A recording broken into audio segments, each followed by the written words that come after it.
Bonjour Clémentine Autain. Bonjour, On va Caroline. commencer avec le 3919 pour 3 septembre 2019. C'est un numéro qui a été mis en place pendant des années. Est-ce que le mérite de cette journée, de ce 3 septembre 2019, c'est au moins de faire connaître ce numéro?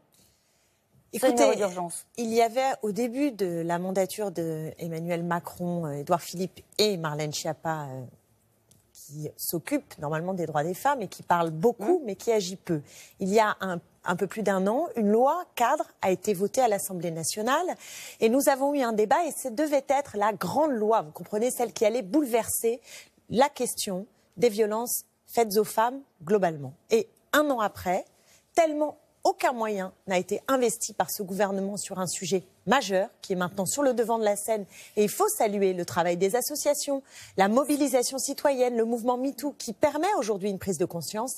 Un an après, on nous explique qu'on va faire maintenant un Grenelle pour savoir ce qui va se passer. Ça a l'air de vous mettre en colère. Oui, ça me met en colère. Pourtant, il y a un parce que volontarisme de la part de Marlène Schiappa et du gouvernement. Comme je le disais à l'instant, ça paraît anecdotique, mais au moins de faire parler de ce sujet-là, de faire connaître ce numéro d'appel d'urgence. Oui, mais ce qu'on demande au gouvernement, c'est qu'ils mettent des moyens sonnants et trébuchants pour permettre des choses très concrètes, de former les personnels de police, de former aussi dans le milieu hospitalier les médecins qui reçoivent des femmes, qui doivent pouvoir parler, que le tissu associatif ne soit pas exsangue mais puisse fonctionner et se développer.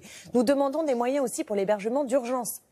Non mais il faut être concret. Moi je suis en Ça sert à rien Seine-Saint-Denis. ce qui va se passer aujourd'hui. Des femmes viennent me voir, c'est arrivé, qui d'un seul coup enfin se mettent à parler. Il faut se rendre compte qu'une femme qui est victime de violences conjugales, il y a un processus, le mari est un coup charmant, il est ignoble, il est charmant, il est ignoble, il humilie et un jour il frappe et un jour potentiellement il tue.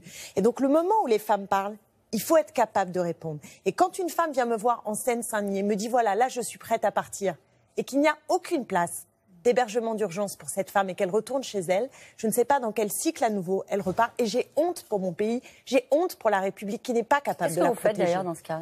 Ah ben je me mets en colère, j'alerte, je fais des lettres au préfet, je fais des questions écrites à Marlène Schiappa. Et ce que nous disons... Elle vous répond? Le gouvernement ne répond globalement pas dans les temps aux Pourquoi je questions vous pose écrites. cette question? Elle est consciente de ce que vous dites aujourd'hui. On a l'impression que d'un côté, il y a des associations et des féministes dont vous êtes, et des élus dont vous êtes, qui disent ça, c'est pas suffisant, il faut des moyens. Et de l'autre côté, on a un gouvernement qui dit déjà, en fait, c'est un bon début, arrêtez en gros, de mettre des bâtons dans les rues. Vous savez, je l'ai dit dans un hémicycle vide il y a un an, qu'il fallait une loi cadre avec des moyens. On n'est même pas au niveau de l'Espagne, de ce qu'a été capable de faire l'Espagne. Donc, vous me posez la question sur Marlène Schiappa, moi, sa conscience, je ne sais pas et ce n'est pas mon sujet.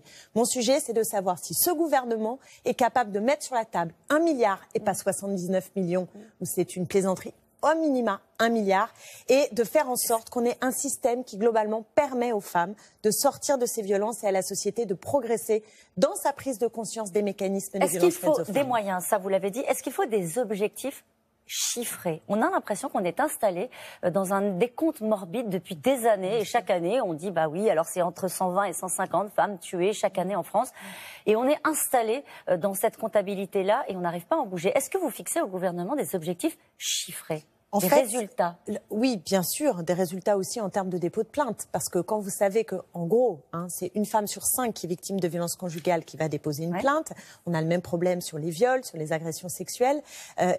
Déjà des objectifs en termes de prise de parole et de ce qu'on peut chiffrer sur l'augmentation des plaintes, qui ne signifie pas forcément, évidemment, l'augmentation des faits, mais l'augmentation de la parole et donc de la possibilité de saisir la justice pour dénoncer les faits. Ça, c'est un vrai objectif. Et bien sûr, en bout de chaîne, parce que les féminicides, comme on les appelle aujourd'hui, c'est le bout de la chaîne.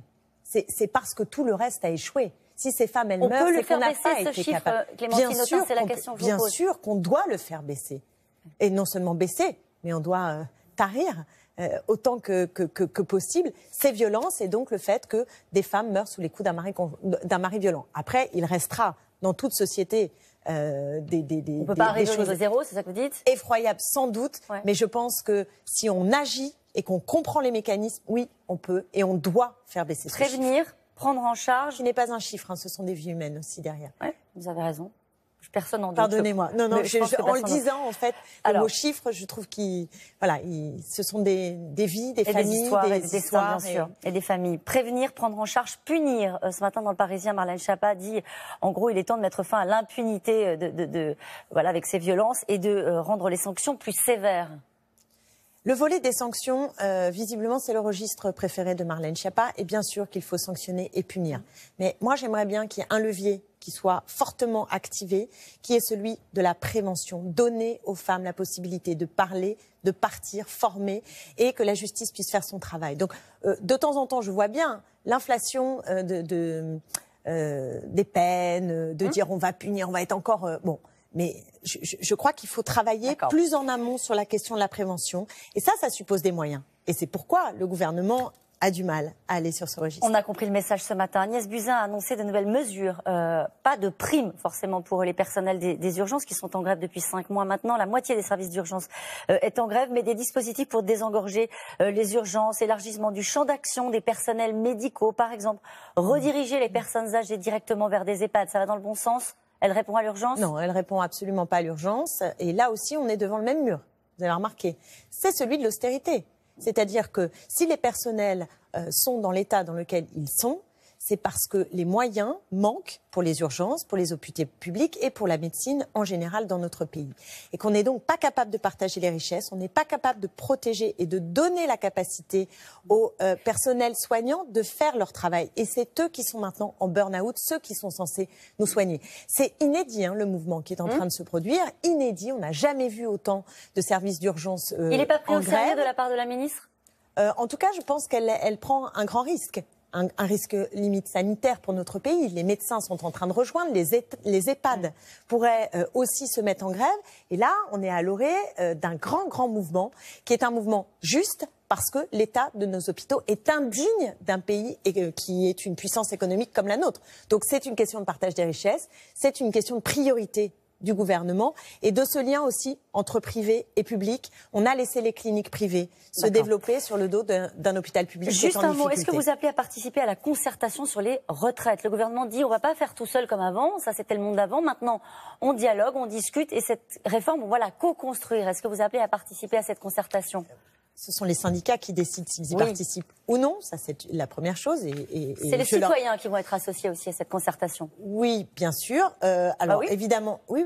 Bon, on va voir le débat. Je constate qu'il est repoussé après les élections municipales parce que, en effet, les mauvaises nouvelles, il vaut mieux les prendre après les élections. Mais je crois que les Français vont être vigilants. On touche à un nerf aussi en termes de partage des richesses et tout simplement de qualité de la vie. On n'en peut plus de cette histoire. Il faut travailler plus longtemps. Il faut surtout que tout le monde puisse travailler, vivre dignement et prendre sa retraite à temps. Merci beaucoup Clément.